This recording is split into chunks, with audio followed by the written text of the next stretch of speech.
machine.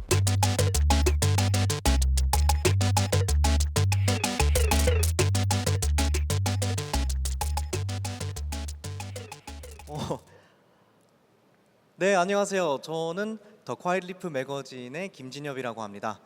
제가 오늘 이렇게 토크쇼에 이번 모더레이터로 선정되어 가지고 오늘 최선을 다해 보겠습니다.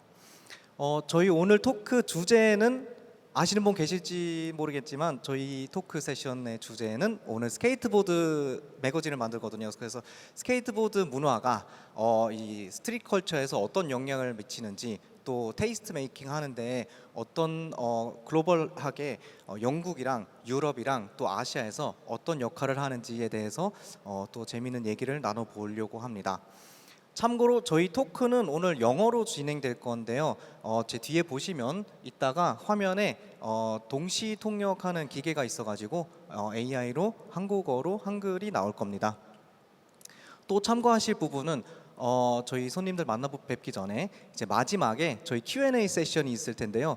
저희 토크 중간에 만약에 궁금한 거 있다, 질문이 있으시면 그걸 킵해 두시고 마지막에 이제 Q&A 세션 때 질문해 주시면 되겠습니다. 네, 그러면 저희 멋진 두 분을 모시고 왔는데요. 멀리서 온 만큼 큰 박수로 한번 소개해 볼게요. 저희 두 명의 게스트가 올라오시면 Welcome to your machine.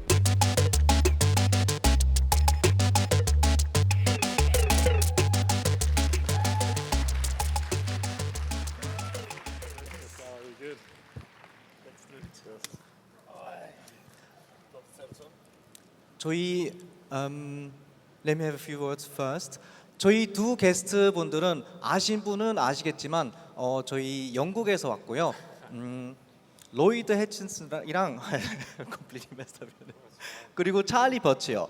두 분 다 지금 현재 영국에 있는 팰리스 패션 브랜드에 활동하고 있는데 둘이 새롭게 패션이라는 스케이트 브랜드를 또 창립해서 이제 가지고 왔습니다. 저 뒤에 부스도 있으니까 토크 끝나고 한번 꼭 찾아보시길 바랍니다. 네, 그러면 이제부터 영어로 할게요. Alright, so the talk is in English and I'll ask you the questions and you'll see the prompters right here. So skateboarding as a subculture has always been influential for the fashion world, and it's a symbol for freedom and creativity and originality. And you guys run Passion, and I would like to ask you first to introduce the brand to us. What can you tell us about Passion? Hey, yeah, Passion is it started kind of by the name, but as a bit of a passion project for me and Charlie to have something of our own and kind of have a creative outlet that we could kind of just mess around with and see where it went. There was no real kind of big intentions, or like there still isn't, but it's just an excuse for us to like hang out and do something. I guess it was just like two friends coming together to like have some sort of outlet for what we're passionate about, and but yeah, just like as Lloyd just said, something for us to express ourselves in our own way and build something of our own, and yeah, just add to everything that we're already doing in this space. I think it's very important for us to lay the bricks for the next generation of creative people, whether that's in fashion or in skateboarding. Let's start at the beginning, because I'm always interested in how you started to get involved with skateboarding, because I think skateboarding as a lifestyle just introduces so many different things that come together to make a person think different to other people. So my first question, I guess, is Charlie, you grew up in West Derby in Liverpool, and I know you did a lot of things as a kid, various activities, and you ended up skating. And I read somewhere that you had a trip to a DIY spot called Newbird. And could you tell us a little bit about that experience and about the DIY culture and the meaning of being involved and helpful and respectful to a spot? Yeah, so when I was a kid, I mainly skated with my older brother, Oliver. He was the one who got me into skateboarding originally. So obviously I was skating with him all the time. He would always take me out skating, and through that we'd be going into Liverpool city centre and skating with all the other skaters, like the older guys. And yeah, from that went to the local DIY in Liverpool, which is called Newbird. And then we went down there, and that's like another sort of crew. So the DIY guys are like the older guys again, like the next generation from our friends and the older guys running it. So yeah, it was good to, like, as a young kid, going down to a place like that, which already has its own community, and be welcomed in as a young kid by people who were like 20 years older than me. So it was nice, and then also to be involved in like the building of the skate park when they were building new things, get you involved, learn how to like pour concrete and build ramps and stuff. It was cool, yeah. DIY, if you're not familiar with the term, is short for do it yourself, and you can apply this to making things just your own, whether that's crafts or clothes or anything really. But in skateboarding, DIY, the culture is very, very important because it makes you think about how to skate spots that are usually not really skatable. So you can alter the spots to a certain way that they are skatable, whether that's the run-up or maybe attach a coping somewhere. So the DIY culture and the skateboarding culture, they go hand in hand. And then could you tell us about Modland? Madlands? Modland, yeah. Yeah, so Madlands was a skate park that was built by Palace. It was like a temporary skate park that was built in London, and it was built the year that I moved to London. I don't know about Lloyd. I think it was built the year after I moved to Yeah. London, so I was already a little bit settled. Yeah, so when I moved to London, it was like I had friends that worked for Palace. I wasn't skating for Palace at the time. So I was very lucky that when I moved to London, it was like one of my friends was like, oh, there's a job going in the skate park. So fell straight into a job there. Lloyd also, similar situation, friends at Palace. Jobs going, got one, and then we were already friends at this point as well. So like, worked out pretty nice that we were both working at the skate park together. Yeah, it was good times. So it was me, Charlie, and Kyle Wilson who worked in the skate park together.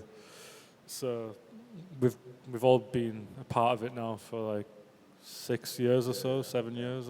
Like, it's been a while. So it's quite funny, like the full circle, how me and Kyle skate for Palace, and Lloyd now does design for Palace. So. I didn't quite make it on the team. But we all started from the skate park. So Madlands was a skate park that was run by Palace in the UK, in London. And if you look it up online, there are really, really cool clips. And a side question, because some of the skate spots, for outside of the skate scene, it's kind of hard to get into skateboarding or even maybe approach a skate spot. And I feel like this is somewhat the same all around the world. But if you have a safe space like that, like a skate park, I think it's important to understand that you can just go and hang out and nobody will do you any harm. Lloyd, how did you first get into skating? Where I'm from is quite rural, so it's like a bit in the sticks. There's not too much like counterculture type things going on. But I think it was just one of those things, I was just a kid, and like, you know, 1 week we'd ride bikes, 1 week we'd be playing football, the other week we'd be playing rugby, then 1 week we just had skateboards. I don't know, then I think I just took a liking to it, then kind of just stuck with it. I liked everything that came with it, and finding out that I had a skate park not too far away, which I didn't know existed or whatever, then going there for the first time, I think I realized, all right, this is something a bit different, this is something cool, and just kind of always stuck with it. Yeah, like friends start and stop over the years, and But yeah, just being a consistent for me. Yeah. In case you're interested, in my case, I started skating because my first contact with skateboarding was a movie called Gleaming the Cube. I'm not sure if it was on in Korea. It's a very old film. It stars Christian Slater, and he's a outsider in school, and he has a difficult teenagerhood, and he's a badass skater. But he's very so he, in short, he has to solve a crime because somebody murdered his brother, who's Asian. So I connected to the movie in a lot of ways. And what was great is that when he was stressed, he went to skate by himself, and then he was fine. And as a kid, to see that skateboarding can become a vehicle for stress relief or for meditating, that was really helpful for me as a kid. Because I also played football, but I really sucked at it, and I really like it, but I'm really, really bad at it. It was nice to see in the movie that there was another loser like me. Most skaters are, I think, outsiders, or at the time when I skated. Now it's more popular, but when I skated in a small town in Germany, it was all the outsiders came together to be one crew. So tell us about, because Liverpool has a very long history of skating, and tell us about lost art and the importance of a skate shop and what it does to you as a kid when you first get in and walk in, because it can be intimidating, what it does to you in terms of taste building and brand awareness maybe. Yeah, so as I said earlier, like how I got into skateboarding was through my older brother, and from that I was just sort of, I guess, just hanging out with him and all his friends, and was like, and through that was just naturally just going into the skate shop, and Lost Art being full of such like amazing people, it was never really, I never felt like intimidated to go in there. There was never that sort of vibe. It was always very welcoming, and you'd walk in and Mackie would be in there, Dave Mackie, who owns Lost Art. He's like been a lot of help for me and like supported me throughout my whole like journey with skateboarding. But yeah, so like I first started going in there like maybe like a year into starting to skate. And but yeah, same as sort of as I spoke about going down to Newburgh, the DIY skate park, same sort of situation where like you're going into a new place and people showing like this, like giving you some energy, and they're like showing that they care, and they bring you in and they're like, oh yeah, how you doing, like come skate with us and we'll show you the spots and stuff, and you're like, it's so important. Back to your question about why skate shops are so important, is that like it just helps to solidify and create that community aspect. That's so like, that's what people love so much about skateboarding, and like what makes everyone feel so welcome. But yeah, and in terms of like guidance as well, like, and when you're talking about like brands, like learning about brands and learning what's cool and what's not cool from the older guys who have like been doing it for years before. So that was definitely something that I'm very appreciative of, is having people such as Mackie, who is he's very cool. He knows what's good, and I was blessed enough to be around these people, and they told me what was cool, and I guess that's sort of made me help me to learn what I like, and then go on my own path and take bits from all different things that I've been introduced to. And Lloyd, for you, I'll throw in this question. So in the UK, I remember there were really cool brands when I was younger. So for example, there was Fenchurch that dabbled in skateboarding, and then there's famous brands like Blueprint. Like Charlie mentioned, there are basically our seniors in skate shops that teach us the things that we have to know, and also the things that we should dismiss, maybe what's cool, what's not cool. For you as a designer, do you draw a lot of inspiration from older skate brands? Yeah, a lot. Yeah, a lot. Yeah, I look like just recently I was looking through like the World Industry Archives and looking through like Mark McKee and artists from that generation, and I think like a lot of the energy that those guys had in like the 90s and early 2000s is still like relevant now, and it's like very like strong, and like it's like direct, and it's like quite exciting, and I think sometimes that gets a bit lost. So it's always good to go back to when, I guess, like a time when skateboard was maybe considered more raw or less corporate or less brand led, to see what sort of energy that those guys were bringing to like designs and graphics and slogans and messages, and like the sort of like natural fun that they were having with it, kind of carefree, kind of doing it for themselves. And yeah, I think that energy is always good to have in, and I think that was carried well in the 90s and 2000s. So I'll often look back at that for references. That's cool. It's very interesting for older skaters. It's a little nostalgic even to hear the word, the brand World Industries, and these are brands that used to be very, very popular and very big all over America, obviously, but also in Europe. And I think it's great to give an homage to those brands, because they were really creative in the beginning, and therefore influential to what younger brands are doing today. One thing I'd like to explain: when we talk about style, there's the broader meaning that when we say style, we talk about the pants we wear, the fit, and the shirts we wear, the brand selection maybe. But when skaters talk about style, it's also the style of skating, which is very detailed.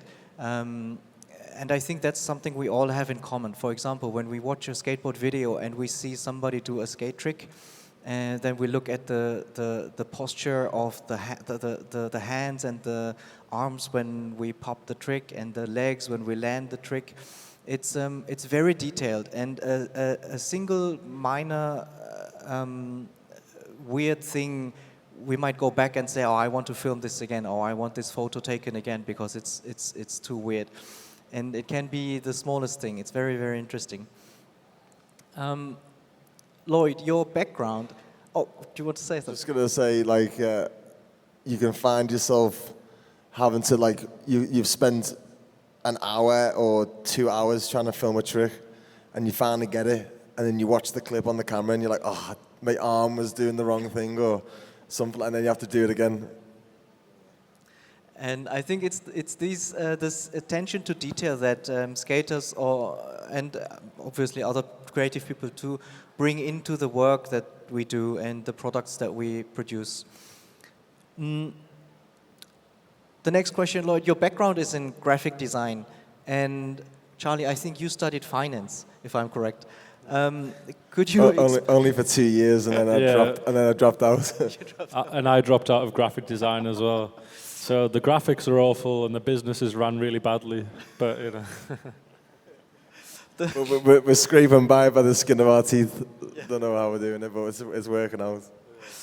The question was whether or how you bring this into your brand, but for you specifically, because you do graphics for both brands, for Palace and for Passion.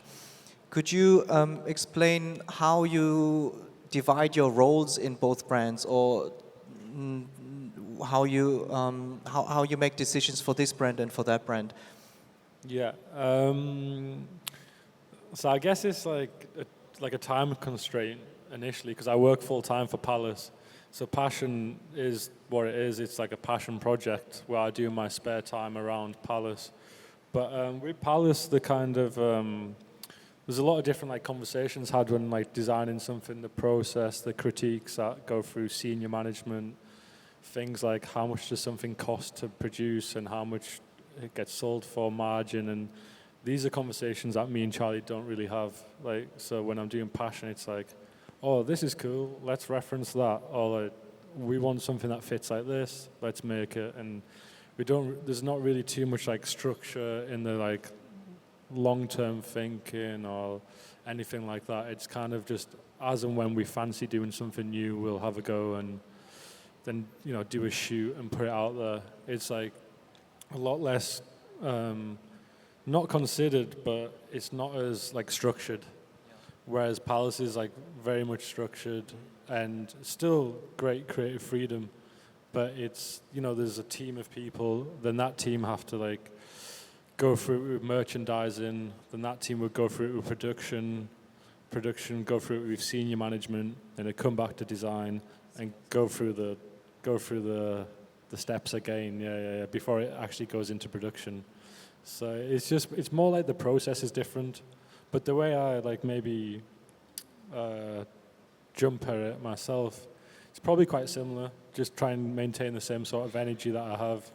Maybe I guess for Palace, it's it's Palace themed or something. So I just think of things like that. But whereas Passion, it can be anything. It's just whatever I fancy at the time. Like maybe like certain things will suit.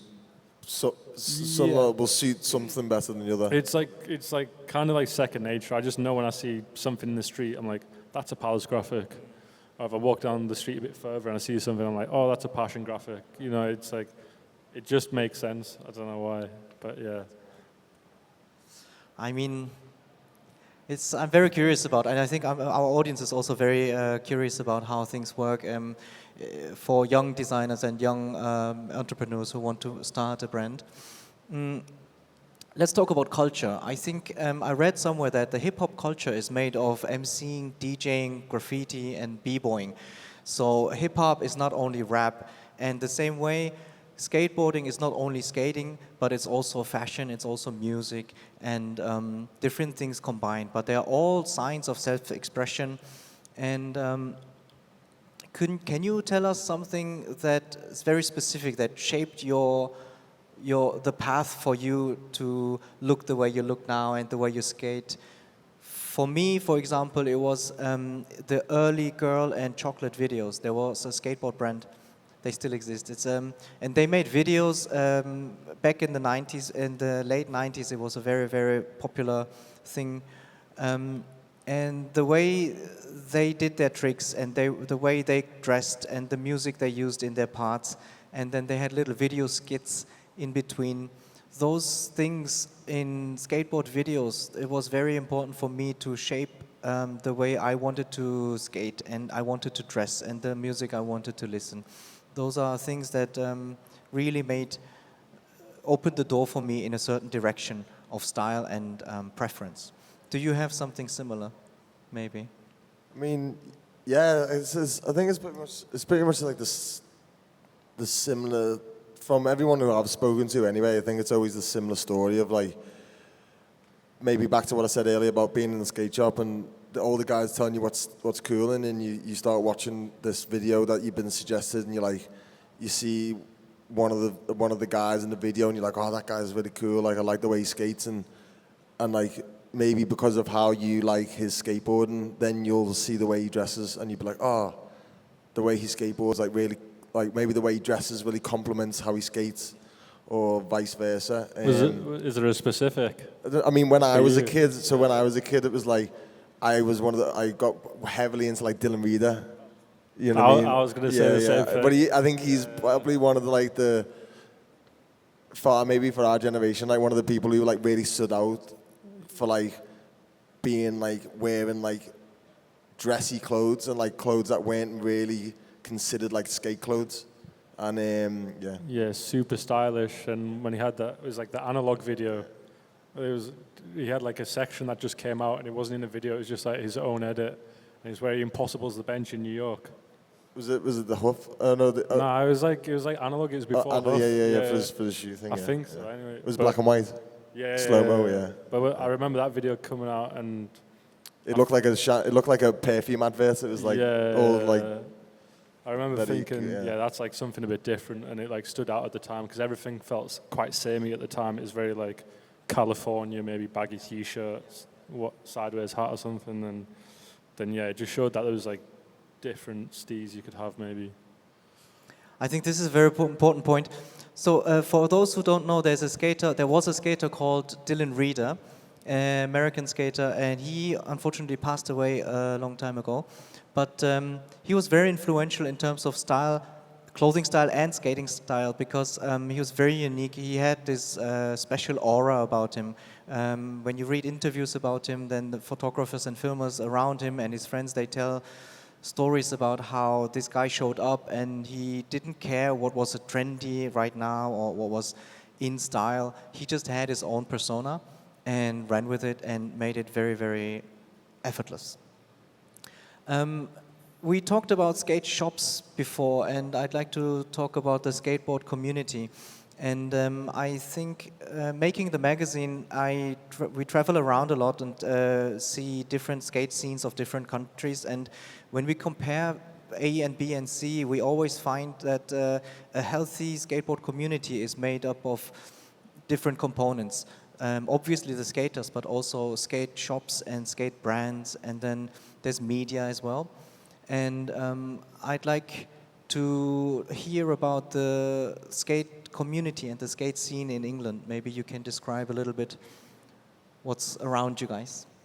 So I think it's definitely worth like mentioning about like the Ben Ramers Foundation.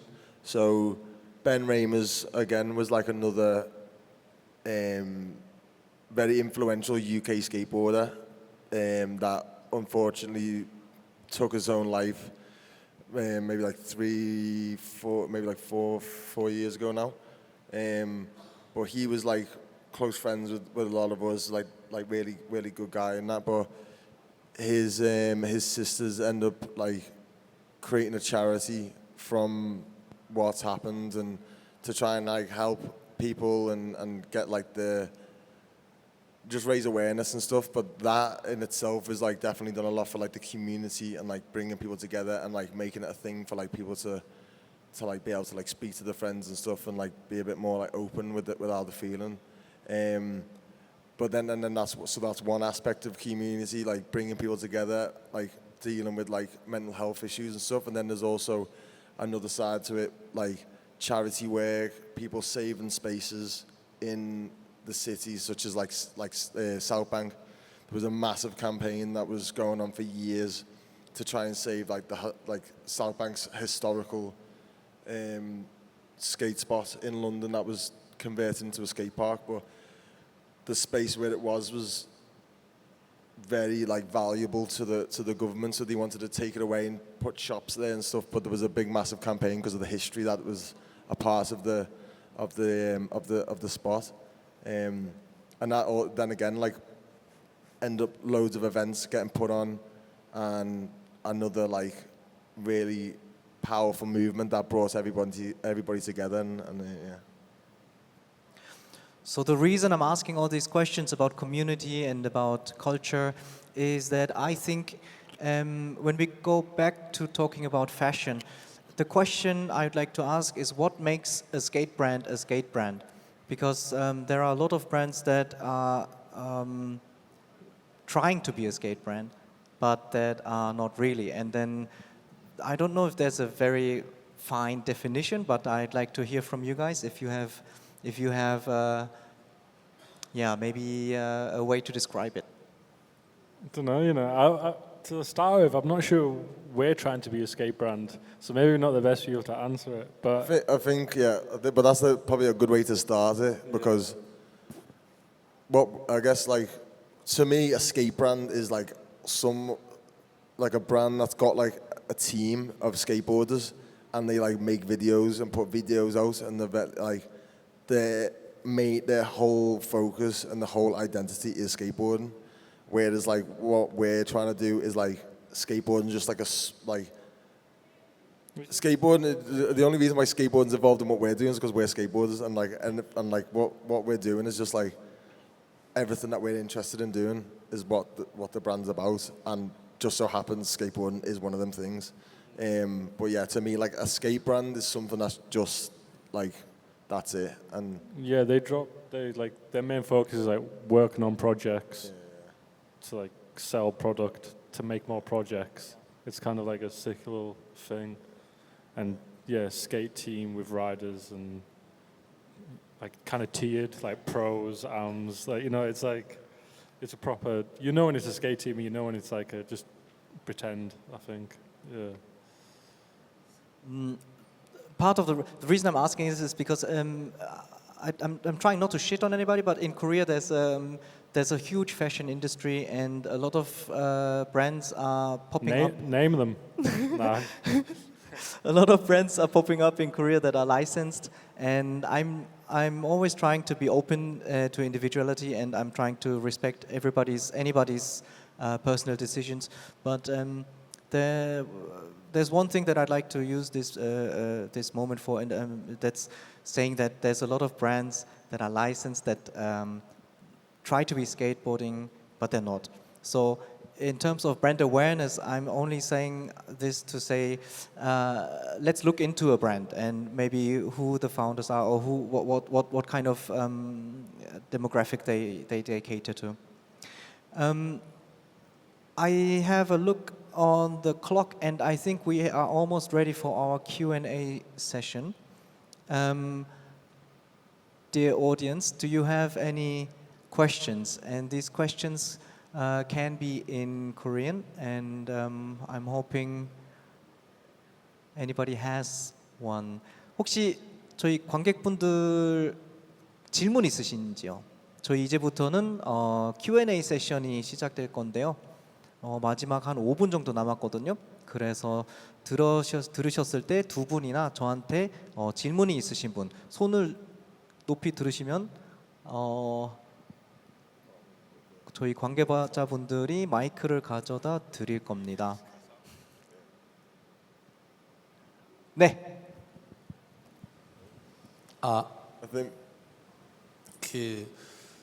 스케이트보드 브랜드인데 스케이트보드를 타지 않는 이른바 뭐 포저들이라던가 일반인 분들이 소비를 하는 거에 대해서 어떻게 생각하시는지.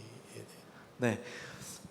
So the gentleman asked about how you feel about skaters or people who pretend to be skaters and who may dress like a skater but don't skate, and then the word poser came up. How do you feel about those? Banging. I think it's cool. I mean, I guess it's just like a compliment, but I mean, yeah, let people do what they want to do. Yeah. I'm not gonna like hate on anyone, but like, it's so like, if you see someone as a skateboarder, if you see someone who's not a skateboarder and you can see them trying to like have the look and stuff, it's like, yeah, leave them to it, because it's just like, I guess it's part of it is like the showing love. So Yeah. maybe it's a different story if they try and like convince other people that they're that, and they're not. But if they're just trying to dress like that and because they like what that image represents, then I think it's alright. Yeah, I think any like version of genuine appreciation is fine. You know, I don't think there's any harm in that. Also, skateboard companies probably couldn't survive on just skateboarders alone, so I welcome it all. They're keeping the industry alive, Yeah, so we need them. Actually, I changed my mind about this a couple of years ago because I was a little bit stricter on this when I was more active, and I thought, oh, I'm a skater, so I can wear this and that, and maybe that person doesn't skate, so he shouldn't be wearing this and that. I used to feel like that too Yeah. as well. I used to get like you know, we had to like be shit at skating for years before we'd ever like look like this or be able to do that. Then you can just buy your way into it, but grew out of that feeling. It's like super negative and doesn't get you anywhere. I think skateboarding in itself has grown up a lot in the last couple of years and has become more open and more friendly. And even if we look like we do, we're very approachable, I think. Skateboarding used to have this chip on its shoulder of being very, very hard to approach and a very closed community, very conservative. But it's not like that anymore. And I think same goes for the skateboard fashion industry. Yeah, thank you for your question. 질문 감사합니다. 그리고 혹시 네, 여기 앞에요. 질문이 요 앞에 첫 줄에 네. 기대됩니다.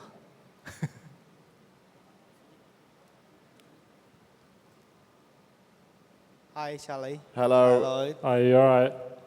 스케이트보더들이 어떻게 보면은 유소년부터 스케이트를 타는데 저 같은 경우에는 이제 40이 넘어가는데 이 두 친구들도 나이가 들면서 이제 그 스포츠 스타처럼 은퇴하는 나이를 이제 경험하게 될 텐데 그런 나이에 있는 스케이트보더들한테 해주고 싶은 조언이나 뭐 하고 싶은 말 있으면은 좀 부탁드려요. It's a very interesting question. So skateboarding starts as an activity when you're quite young, usually. In both your cases, and also my case, that's true. And the question is to people who are approaching their 40s and maybe an age where retirement as an active or professional skateboarder comes closer. Do you have any? Do you prepare for that? And do you have any advice for people who, or do you? Like for like someone who is for someone who is a pro skater reaching that. I mean, if you were to be a pro skater and make it to your 40 and still be being a pro skater, I think you've done pretty well. But yeah, I guess like it's. I mean, especially for myself. I'm 26, so I've got a little bit of time left until then. But definitely it's something to keep in mind about like trying to like, obviously it's so easy to just like be in the moment and just like enjoy what you're doing right now. But I think it's definitely important to like sort of think in the future and like try and use what you have now to try and set yourself up a little bit for. That's for when the you future. start a t-shirt brand. And that's why we started a t-shirt brand, yeah. So but yeah, it's just like I guess that's like the main thing is just like trying to find other, but also as well like I think a lot of the time when someone is a pro skater and they're reaching the end of their career, a lot of the time the sponsors will try and find another like what is it called, like another avenue of their career. So a lot of pro skaters go into being like team managers and looking after the skate team, and then yeah, others like pro skaters will end up like working for the companies that they were sponsored by in whatever role that fits their skill set or whatever, I think. Yeah. And as a skater who's aging but who never made it to any fame, I can tell from experience that it's still hard to acknowledge the aging process and the reality of life, that you can't simply dedicate so much time and effort into skating at 41, for example. So what I had to learn is I started running and cycling and taking care of my physical body, and I noticed for the first time that sports don't have to hurt the body like skateboarding does. Thank you for your question. And we have 20 seconds left. Maybe we have room for one. If not, maybe you guys want to say something to the audience? I just want to say thanks for coming out. Yeah, nice one. It's banging here. Yeah. Having a good time. We love Korea. Yeah, it's sick. Woo! We love Korea. Yeah. Bosh. Nice one. Big up Floppy and Yes, let's big floppy. up Passion and big up yourself as well. You know the vibes. Yes. Cheers. 저희 그러면 오늘 토크는 여쯤에서 마무리하고, 저희 두 친구는 패션 부스가 저쪽 밖에 있거든요. 혹시 다른 질문이 있거나 또 나중에 생각나는 것들이 있으면 찾아가시면 또 좋아할 거예요. 또 저도 험블하게 저기 앞에 부스 하나 있거든요. 더콰이엇리프라고 저희 책도 좀 봐주세요. 감사합니다. Yeah, come buy a t-shirt. We're just over there. All right, bye.